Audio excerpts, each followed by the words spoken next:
ऋण आणि कर्ज. Debt and loans.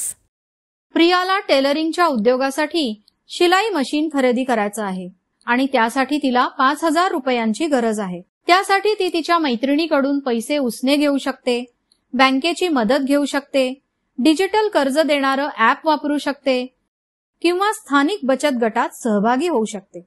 आज उधार मिळवण्याचे अनेक मार्ग उपलब्ध आहेत. म्हणूनच ऋण आणि कर्ज म्हणजे काय आणि त्यांचा योग्य वापर समजून घेणं महत्त्वाचं आहे. ऋण म्हणजे डेट आणि कर्ज म्हणजे लोन. या एकसारख्या वाटणाऱ्या संकल्पनांमध्ये सूक्ष्म फरक आहे. कर्ज म्हणजे तुम्ही उधार घेतलेले पैसे आणि ऋण असणे म्हणजे एकूण देय रक्कम, ज्यामध्ये कर्जाची रक्कम आणि त्यावर आकारले जाणारे व्याज समाविष्ट असते.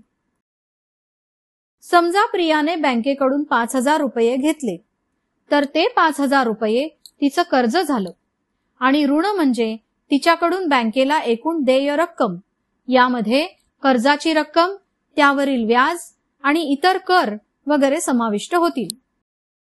आपल्याला कर्जाची गरज का भासते? कर्जाद्वारे लगेच पैसे उपलब्ध होतात आणि स्वतःच्या मर्यादित संचयातून भागवल्या जाऊ शकत नाहीत अशा आर्थिक गरजा भागवता येतात. कर्जाची रक्कम तुम्ही तात्काळ वापरू शकता आणि नंतर परत करू शकता. वेगवेगळ्या गरजांनुसार कर्जांचे वेगवेगळे प्रकार आहेत. त्याची काही उदाहरणे पाहू. सुरक्षित कर्ज. हे कर्ज मालमत्ता किंवा सोनं अशा तारणावर आधारित असतं.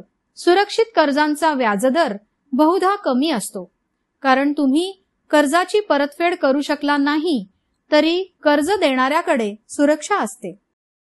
असुरक्षित कर्ज. हे कर्ज विश्वास आणि पैशांची जमा, क्रेडिट हिस्ट्री यावर आधारित असतात. त्यात तारण समाविष्ट नसते. उद्दिष्ट विशेष कर्ज. शैक्षणिक कर्जाच्या मदतीने शिक्षण संबंधित शुल्क भरता येते, तर गृह कर्जाच्या मदतीने तुम्ही घर खरेदी करू शकता किंवा बांधू शकता. या कर्जांची रचना तुमच्या विशिष्ट गरजा पूर्ण करण्यासाठी केलेली आहे. काही कर्जांचे व्याजदर स्थिर असतात, तर काहींचे बदलते व्याजदर असतात. सगळेच ऋण सारखे नसतात. चांगले ऋण भविष्यात ज्यांची किंमत वाढू शकते अशा गोष्टीत गुंतवणूक करण्यास मदत करतात. वाईट ऋण ज्या गोष्टींची किंमत वाढणार नाही अशा गोष्टींसाठी घेतलेले ऋण. क्रेडिट कार्डच्या ऋणाचे व्याजदर जास्त असतात आणि जर ऋणाची थकबाकी वेळेवर भरली नाही तर आणखी मोठे ऋण होते. कर्ज घेण्यासाठी उपलब्ध पर्यायांची माहिती घेऊ. आपल्या वेगवेगळ्या गरजांसाठी बँका वेगवेगळ्या प्रकारचे कर्ज देतात. हा सगळ्यात सुरक्षित आणि विश्वसनीय पर्याय आहे. बचत गट म्हणजेच सेल्फ हेल्प ग्रुप किंवा SHG. बऱ्याचदा ग्रामीण आणि निम्न शहरी भागांमध्ये स्वमदत गटाच्या सदस्यांना लहान लहान कर्ज देतात आणि त्यासाठीचे नियम व अटी लवचिक असतात. उद्योजकांना मदत करण्यासाठी सूक्ष्म वित्त संस्था म्हणजेच मायक्रो फायनान्स इन्स्टिट्यूशन्स लहान स्वरूपाची कर्ज देतात. सरकारी योजना. PMMY म्हणजे प्रधानमंत्री मुद्रा योजना.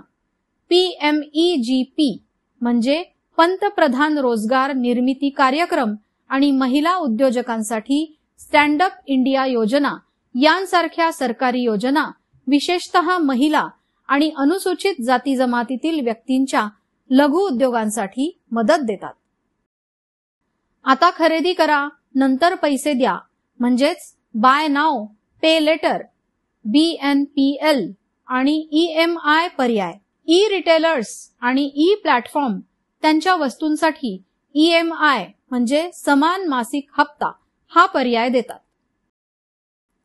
डिजिटल कर्ज देणारे ॲप्स म्हणजेच डिजिटल लेंडिंग ॲप्स याद्वारे कर्ज देणारे त्वरित कर्ज देतात आणि त्यासाठी कमीत कमी कागदपत्रांची गरज असते. हल्ली कर्ज मिळणं तुलनेनं सोपं झालं आहे, परंतु कर्जाचं व्यवस्थापन जबाबदारीने करणं हे महत्त्वाचं कौशल्य आहे. वेळेत कर्ज न फेडल्यास अनेक परिणामांना सामोरं जावं लागू शकतं. व्याज जमा होत राहतं, ऋणाची रक्कम वाढत जाते.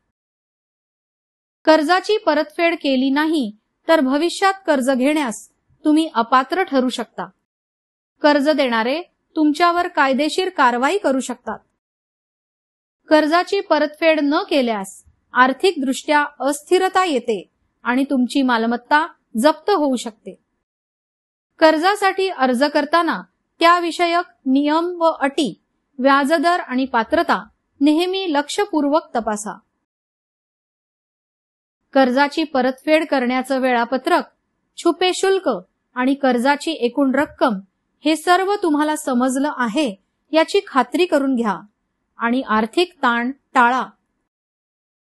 प्रियाने बचत गटाकडून कर्ज घेण्याचा निर्णय घेतला आहे. कर्जाचे नियम आणि अटी तिला मान्य आहेत आणि कर्जाची परतफेड ती वेळेत करू शकते असा तिला विश्वास आहे. प्रियाचे ऋण हे चांगले ऋण आहे की वाईट ऋण?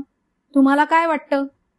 कर्ज म्हणजे काय ते समजून परतफेडीचं योग्य व्यवस्थापन करून तसंच चांगलं आणि वाईट ऋण यातला फरक लक्षात घेऊन तुम्ही तुमचं भविष्य आर्थिकदृष्ट्या सुरक्षित करू शकता.